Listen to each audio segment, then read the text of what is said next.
சதவீதம் கூட கிடையாது. திமுக செஞ்ச சதி. இந்த சதியை பயன்படுத்தி நான் காலையில போனது வாக்கிங். தமிழ்நாட்டில் எல்லா கட்சியிலும் வாக்கிங் போயிருந்தாங்க. வாக்கிங் டி-ஷர்ட் போட்டு வாக்கிங் போயிருந்தேன்.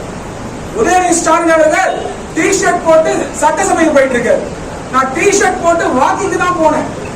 ஆனா எல்லாரும் நினைச்சாங்க நான் கேம்பெயின் ஸ்டார்ட் பண்ணிட்டேன். நான் வந்து எல்லாரும் சந்திச்சுட்டு இருந்தேன். அப்புறம் ஓபன் பண்ணி பார்த்தா கேம்பெயின் ஸ்டார்ட் பண்ணிட்டேன். டில்லி இல்லாம கேம்பெயின் சத்துவ ஸ்டார்ட் பண்ண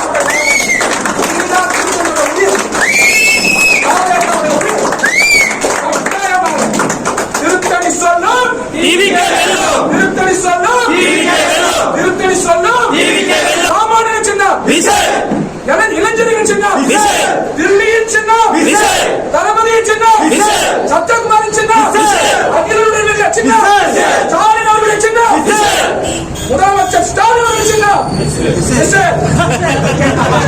உதயநிதி சின்னம்.